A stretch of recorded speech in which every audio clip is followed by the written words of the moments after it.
Ahora le toca el turno a la doctora Susana Carolina Guzmán. Mientras arreglan eso, quiero mencionar que ella es la única egresada de nuestro doctorado que ha recibido el premio Arturo Rosenbluth. O sea, el CINVESTAB otorga cada año premios a las mejores tesis de doctorado presentadas en cada una de las áreas que manejamos en el CINVESTAB. Ella hasta ahora ha sido la única. Yo estoy presionando para que sean más los premiados. Y la otra anécdota que tengo es que una semana antes de su examen de doctorado estaba por recibir a su primer bebé. Ahora ya tiene el segundo, lo acaba de tener, entonces estamos bromeando que cada vez que viene aquí a tener bebés, espero que no. Pero ella también podría mencionarnos al final, si hay tiempo, sus experiencias. Ella ha hecho estancias de investigación en Francia y ha andado por 1000 lugares, pero adelante, primero tu presentación. Claro. Bueno, buenas tardes. Ya se ha dicho mucho, pero por si alguien se me pasó, estoy muy contenta de estar aquí y de volverlos a encontrar. Bueno, lo que yo quisiera compartirles el día de hoy es en qué estoy trabajando actualmente. Y esto es estoy tratando de construir una nueva línea de investigación que yo he llamado Política Energética y Desarrollo Social. Me fui acercando a esta temática, primero un poco siguiendo como algunos hilos de investigación y algunas inquietudes intelectuales que fueron surgiendo en mi trabajo de tesis doctoral y también en mi trabajo de investigación postdoctoral, particularmente sobre el tema de los recursos naturales y el lugar tan importante que han jugado en la geopolítica internacional durante los años 70. Entonces, un día que estaba en el noreste de México, me invitaron a un poco, no porque sea brillante, sino porque allá casi no hay ciencias sociales, entonces supieron que andaba por allí y me preguntaron si podía proponer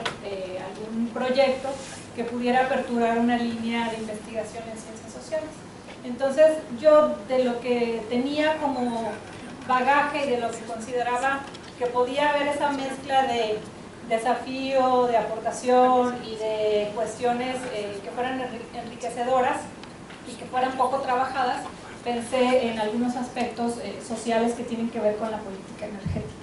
Y entonces decidí ir construyendo como una línea. Luego, ese lugar que me había invitado, que se llamaba Unidad Especializada en Energías Renovables y que aspiraba a ser un nuevo centro de investigación científica, por razones ajenas a la investigación, pues cerró y yo me quedé como muy cercana a estos temas. Y en ese camino he desarrollado algunos proyectos, algunos no han fructiferado por cuestiones también un poco ajenas a mí y otros son los que estoy trabajando actualmente. Hay un proyecto, por ejemplo, en el que me invitaron a integrarme a un consorcio internacional que trabaja cuestiones agrícolas, cuestiones de sistemas rurales y la política energética. Pero está un poco detenido porque están articulando como sus capacidades y quieren pedir financiamiento a la Unión Europea y demás, pero como que se toma su tiempo. Entonces, allí yo he planteado trabajar algunas cuestiones que mencionaban sobre las controversias sociotécnicas y las discontinuidades que hay en México en eso que fue la política energética de energías renovables, un poco desvinculada a la cuestión de la política agraria. Y a través del caso del istmo de Tehuantepec, que fue como muy conocido y problematizado. Y bueno, otro proyecto en el que estoy trabajando y que me gusta mucho es uno que trata de generar conocimiento sobre cuál es el impacto que ha tenido la política energética, particularmente del periodo gubernamental anterior, en el desarrollo social, a través de un estudio de caso de la instalación de una planta que en su momento, y creo que hasta ahora se anuncia con bastante bombo y platillo, que está en el noreste de México, en Coahuila, en un municipio que se llama Viesca, y que fue instalada en una zona donde la población registra como indicadores de desarrollo humano pues con bastantes desventajas y demás. Entonces ahí lo que estamos haciendo es un estudio transversal, es decir, vamos a seguirle como la evolución en el tiempo de cómo esta política de tener la apertura y implantar algunas grandes desarrollos transforma o no transforma, o cómo incide en las vidas de las comunidades y en el desarrollo social. Y estamos midiendo algunas cuestiones y bueno, estamos justo ahora en una segunda etapa del trabajo de campo. Y bueno, ese es uno de los proyectos. Y otro del que quisiera hablarles hoy a mayor detalle es una propuesta, es un proyecto que se llama Diseño de Políticas Públicas y Prototipos Tecnológicos para generar energías renovables y reducir la pobreza energética. Es un proyecto que se ha planteado en el marco del sistema de investigación de ciencia y tecnología del Consejo Potosino de Investigación en San Luis Potosí y el CICITI, que es un órgano que integra universidades, centros de investigación, tomadores de decisiones y gente de las empresas, un poco en la idea de ir aportando soluciones como integrales a algunas problemáticas que tiene el estado de San Luis Potosí. Entonces, el CICITI es un sistema que tiene ya 2 años de haberse conformado y en el cual hay distintas áreas de trabajo. Una de ellas se llama energética y es ahí donde a mi regreso a San Luis Potosí, luego de que cerró el centro tan interesante en el noreste, me invitaron a integrarme. Y allí yo he tenido la suerte de plantear este proyecto y darle como todo el toque o meter todos los intereses de problemáticas sociales que a mí me interesa trabajar, pero en el marco de un trabajo colaborativo en el que se integran distintas instituciones como la Universidad Autónoma de San Luis Potosí, el Tecnológico Nacional de México a través del Instituto Tecnológico de San Luis Potosí y la Universidad Tecnológica de La Laguna Durango y una empresa que se llama REPSA, que se dedica a cuestiones de energías renovables. Entonces, se trata de un proyecto de investigación-acción en el que pretendemos trabajar el tema de la pobreza energética en el estado de San Luis Potosí y cuál es el impacto que esta pobreza energética tiene en otra área que también es problemática, que es las cuestiones de salud. Con una atención focalizada, digamos, en la Huasteca, en la región de la Huasteca Potosina. Y bueno, es un proyecto que ha sido como muy valorizado por los tomadores de decisiones porque articula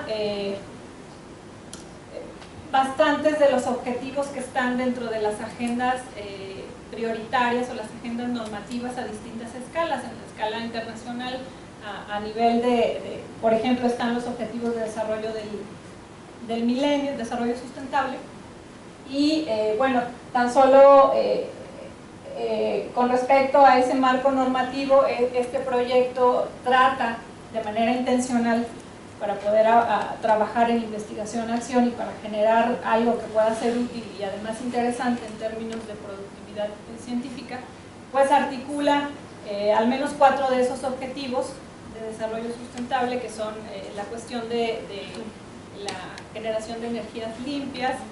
la reducción de la pobreza, lograr la salud para todos y reducir inequidades sociales. Y bueno, también encaja bien en las cuestiones nacionales, como en el Plan Nacional de Desarrollo, que ha tenido como ese viraje para apoyar las energías renovables, pero a una escala mucho más chiquita, tratando de que lo que se haga de manera participativa y que se desarrolle en comunidades y núcleos agrarios pequeños. Y bueno, también con el Plan Estatal de Desarrollo, con la idea de trabajo que tiene el actual gobierno del Estado de impulsar energías renovables, de impulsar la investigación científica y en teoría la cuestión de los jóvenes investigadores y algunos otros temas de la agenda también de salud. Bueno, cuando hablamos de pobreza energética hay que decir que es un concepto que, pues como muchos otros, tiene como su evolución en el tiempo y no es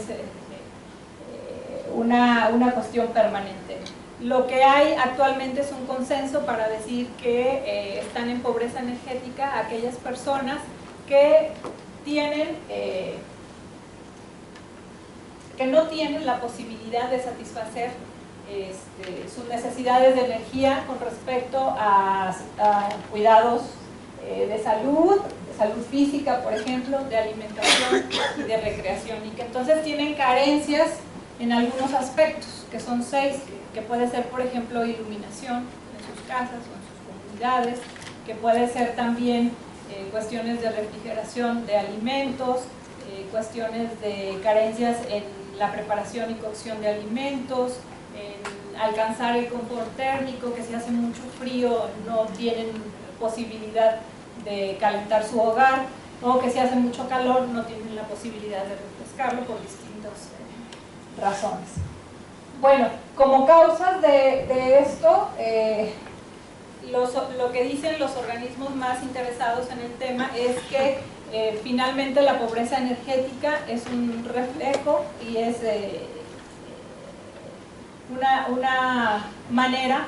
de la pobreza, se vincula, digamos, a la pobreza en general, a la pobreza multidimensional. De manera que aquella persona que esté en pobreza energética y no salga de allí, jamás podrá salir de la pobreza multidimensional. Y bueno, hay algunas otras causas que son, como siempre, la pertenencia a grupos vulnerables, como por ejemplo los niños o los adultos mayores, o los grupos indígenas, diría yo, y factores contextuales, como por ejemplo el precio de la energía, cuestiones que tienen que ver con el cambio climático, con desastres, bueno, algunas otras cuestiones.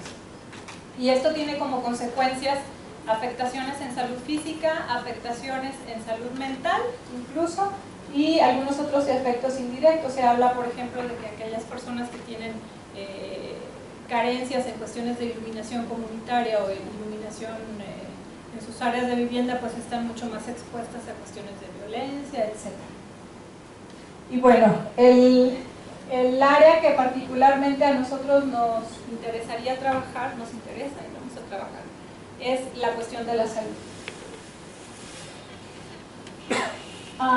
Las dimensiones que les mencionaba, en las cuales se puede expresar la carencia por pobreza energética, como les decía, es la iluminación, el entretenimiento, el calentamiento de agua, la refrigeración de alimentos, la cocción de alimentos y el confort térmico. Pero hay 3 dimensiones que nos permiten particularmente articular el tema de la pobreza energética y trabajarlo junto con otras problemáticas, y que de esa manera, digamos, pudiera posicionarse el proyecto como un trabajo que tiene mayor justificación y al cual, a partir de ese entendimiento, de esa lógica, un gobierno del Estado le puede aportar recursos para su realización y puede tomarlo como referencia a sus resultados para incidir en la problemática y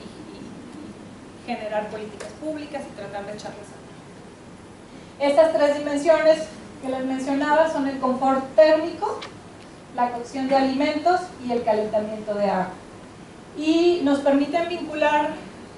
la pobreza energética al tema de la salud, porque resulta que desde los organismos internacionales como la Organización Mundial de la Salud, el Programa de Naciones Unidas para el Desarrollo y demás,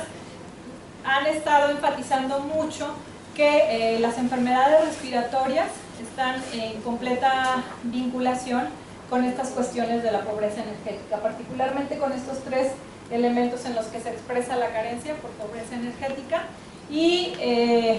han dicho, por ejemplo, que estas enfermedades respiratorias generan como 4 millones de muertes al año, generan el 10% de pérdida de vida saludable por discapacidad, y que eso a su vez, además de los problemas de salud, trae otras consecuencias y gastos en la salud pública y en el gasto público en general de los gobiernos y de las familias. Entonces lo que dicen estos organismos es que vale la pena apostarle a la reducción de las enfermedades respiratorias y mejorar las condiciones de salud de la gente más vulnerable, que es la gente más pobre. En nuestro país serían las poblaciones indígenas particularmente, porque si le apostamos a eso a través de la generación de energías más limpias, menos contaminantes, podemos gastar mucho, pero ese dinero siempre se va a recuperar en comparación con lo que gastan y pierden los gobiernos por las enfermedades respiratorias. Y también otras de las cosas que señalan es que si, por ejemplo, si se quiere saber qué impacto tiene la pobreza energética en la salud, el Programa de Naciones Unidas dice, pues basta con medir la tasa de enfermedades respiratorias, está como completamente equiparado, y esto es porque en estas tres dimensiones lo que ocurre en ellas es que las personas, al tener esta carencia, pues recurren a formas inadecuadas para generar energía, que tienen que ver con quema de biomasa en forma de leña o en forma de desechos, y esto, bueno, genera humos tóxicos y otras cuestiones al interior de los hogares, y esto provoca las enfermedades respiratorias y a su vez vienen otras consecuencias y demás. Entonces, es un tema que es poco estudiado en los principales estudios, y son poquitos, no es un tema agotado, han sido en Europa y bueno, en Francia, en Alemania, en Inglaterra, un poco quizá por los climas que hay por allá, se han visto a lo mejor obligados a ponerle atención a nivel científico, y en México no ha sido estudiado, y lo que se ha generado es un poco indirecto. Hay mediciones y lo veían ustedes en la diapositiva anterior. Por ejemplo, en San Luis Potosí el índice de pobreza energética es de 38.8%, mientras que el nacional es de 36.7%. Y las dimensiones en las que más se expresa en San Luis pues son estas tres que les comentaba, pero son estudios indirectos de alguien que son valiosos, porque pues no hay un trabajo de campo o un trabajo in situ que nos permita tener como mayor profundidad o una caracterización más a detalle, pero que no dejan de ser indirectos en la medida en que toman, por ejemplo, la encuesta nacional de ingreso y gasto de los hogares, y a partir de ahí pueden establecer algunas mediciones o inferencias. Y bueno, en Europa, les decía, hay todavía un poquito más de trabajo, y hay autores que han medido incluso la presencia de las enfermedades respiratorias en grupos que están expuestos a pobreza energética y en grupos que no. Y lo que han concluido es que en efecto hay mucha mayor propensión a padecer estas enfermedades cuando se vive pobreza energética, y que quienes son más vulnerables son los niños y las mujeres. Bueno, para el caso de San Luis Potosí, las enfermedades respiratorias abarcan el 56.7% de todos los casos nuevos que se atienden en los centros de salud. Entonces, sí representa un gasto importante en cuestión del ejercicio público. Y bueno,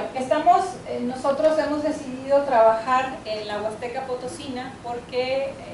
bueno, es una región muy bonita, una región geográfica y cultural, pero concentra, en la medida en que concentra las poblaciones indígenas del estado, pues es la región que tiene como mayores carencias. Y ahí están, por ejemplo, y son los municipios que nosotros hemos seleccionado, los lugares en los que se puede encontrar mayor componente de población indígena y en ese mismo sentido mayor tasa de pobreza multidimensional. Estos municipios son San Antonio, Tanajás, Coxcatlán, Jilutla y San Martín Chalchicuautla. Si recuerdan, la Huasteca Potosina está orientada hacia el Golfo de México, colindando con Veracruz e Hidalgo, y allí, más o menos, están estos municipios. En adición,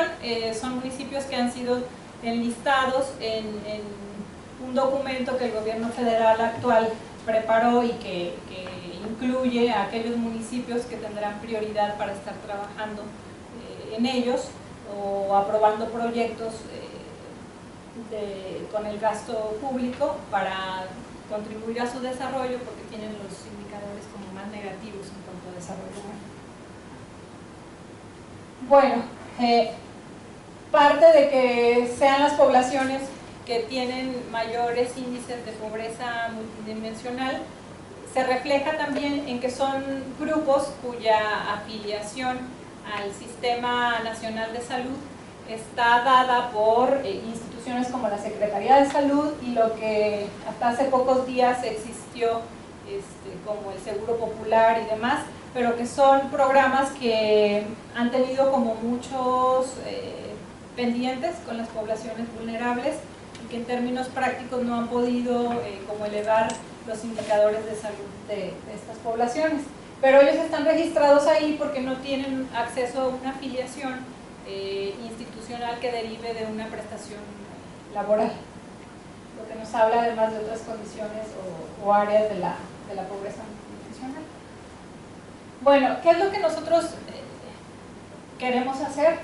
Identificar y caracterizar cuáles son esos componentes de la pobreza energética, es decir, son solamente estas 6 dimensiones de carencia.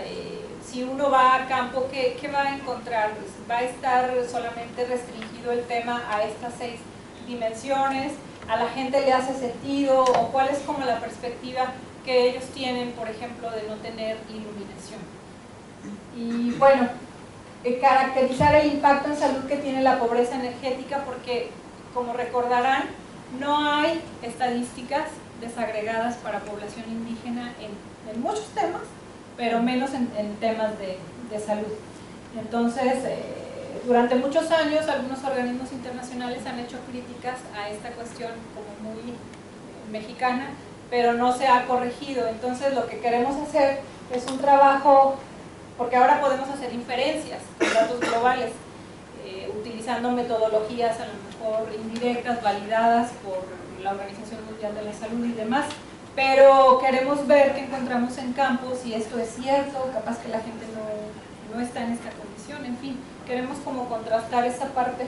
y poder tener datos que correspondan a las poblaciones, que nos permitan como explicarnos cómo sucede realmente la problemática y en consecuencia poder construir alternativas que pudiesen mejorarlo.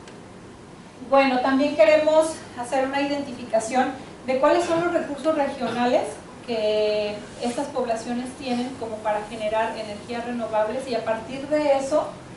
poder construir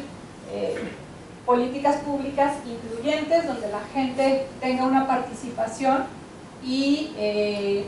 donde se puedan generar e implementar prototipos tecnológicos para energías renovables con pertinencia cultural. Esto es lo que queremos hacer. La apuesta, y digo apuesta porque el trabajo, desde mi experiencia, el trabajo transdisciplinario es muy interesante, pero también tiene como muchos desafíos.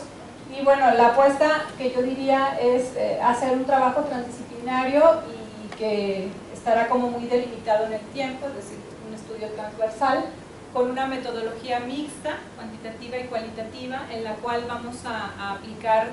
cuestionarios con las poblaciones para poder caracterizar identificar y caracterizar esta información que queremos, también con entrevistas a tomadores de decisiones, particularmente con gente del rubro de la salud, en la región, en el estado, etc. Y con un análisis de una base de datos que se llama ACEL, que concentra como los potencialidades en energías renovables que hay en el país. Y bueno, la idea es podernos explicar la situación y poder generar correlaciones que nos expliquen más a detalle cómo está la situación allí. Y bueno, queremos impulsar la participación comunitaria, en la innovación comunitaria, para que la gente pueda también como construir sus soluciones técnico-científicas, digamos, a problemas que son medioambientales, pero que también son de salud, y contribuir a cuestiones de empoderamiento, que le llaman, y a la cultura de la transición energética. Entonces, es un proyecto que está recientemente aprobado en el marco del CICITI, financiado por el gobierno del estado, y bueno, el financiamiento está, como es una institución, de pronto toma como sus tiempos, pero está proyectado como para empezando el próximo año. Y bueno, algo que a mí me ha parecido muy interesante es toda una enseñanza sobre lo que pudiera ser una interfaz entre ciencia y política, porque como les decía, en este sistema hay tomadores de decisiones y el sistema fue creado como para generar alternativas de solución a problemas estatales. Entonces, los tomadores de decisiones tienen una lógica muy distinta a los académicos y a veces el diálogo de saberes puede ser complicado, no tanto con ellos, pero sí puede ser complicado, por ejemplo, entre diferencias de gente que viene de una disciplina y gente que viene de otra, y que tratamos de articular un proyecto y converger en algún punto. Pero las dificultades que yo he encontrado, por ejemplo, con actores, tomadores de decisiones, es que les interesa mucho, y ahora más porque se agarró como un boom y se está poniendo muy de moda la cuestión del desarrollo social y de justificar que todo tiene una incidencia y que el gasto público no está desperdiciado y demás. Entonces, particularmente los actores políticos con los que yo me he encontrado escuchan, se interesan, y hasta les representa como una suerte de bono político poder decir que están trabajando cuestiones sociales emergentes. Esto lo he visto más como en el noreste, no tanto en San Luis Potosí, pero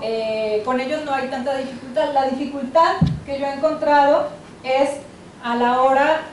de que puedan aprobar un financiamiento, porque ellos tienen marcos lógicos distintos y trabajan con algo que justamente se llama el marco lógico, que es como un enfoque para la planeación de las acciones gubernamentales, y que dice que todo proyecto, y ahora se está como respetando mucho, creo que antes no se hacía, pero ahora sí, que todo proyecto que se apruebe debe justificar perfectamente por qué se le dio tal o cual recurso, y la justificación va mucho más allá de las cuestiones de generar conocimiento científico o de atender incluso una problemática que es grave y que ya ha sido, digamos, señalada como un problema de salud pública. Para ellos, que tienen una normativa y que esa normativa es auditada y que hay ciertos procedimientos, todo proyecto se debe traducir en cuestiones cuantitativas y explicar el desarrollo social, pero es una explicación, el impacto social en términos económicos, es decir, que justifique cómo va a liberar a través de tales acciones o de tales cosas el gasto público que emite el Estado para tales problemas. Y en esa medida, si se respalda bien, pues se puede o no aprobar ciertos proyectos. Bueno, entonces creo que ya me tomé el tiempo. Sí. Muchísimas gracias.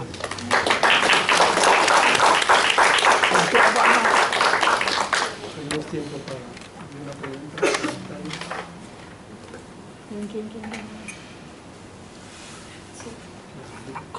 Sí, muchas gracias, Susana, Carolina. Ahorita que no estás en una institución, ¿puedes participar como particular o ONG? ¿Cómo es la contribución? ¿Cómo representas? Sí, en la figura de investigadora asociada es que me integré al CICITI, y también un poco con el respaldo de mi adscripción también como investigadora asociada al CEPED en Francia. Entonces sí hay como esa normativa que permite integrarme sin tener una posición institucional ya definida. y cómo se ve la perspectiva de que si va a impulsar el Estado, va a dar apoyo a este tipo de Sí, eventos. tiene como mucho interés el gobierno del Estado, particularmente en el tema energético. Hace un rato que hablaban, por ejemplo, de la vecindad y la colindancia de San Luis Potosí. Bueno, San Luis colinda con 9 estados, pero una de las cosas que es como más reciente es que algunos estados quieren hacer un bloque y hacer un poquito de contrapeso con lo fuerte que anda el noreste en algunos temas, como la energía, y entonces San Luis se va a encargar de esa parte con el centro bajío y habrá, digamos, algunos presupuestos y demás. Entonces hay como todo, al menos la voluntad política, podríamos decir, que a veces es lo que es decisivo para que se puedan hacer acciones muy concretas y materializar soluciones a algunos problemas, pero hay esa voluntad política. Y hace ya mucho tiempo que esto ha sido como un proceso largo y en el camino se ha ido transformando en función de cuáles son las cosas que puede o no aprobar el gobierno del Estado en términos de justificación social.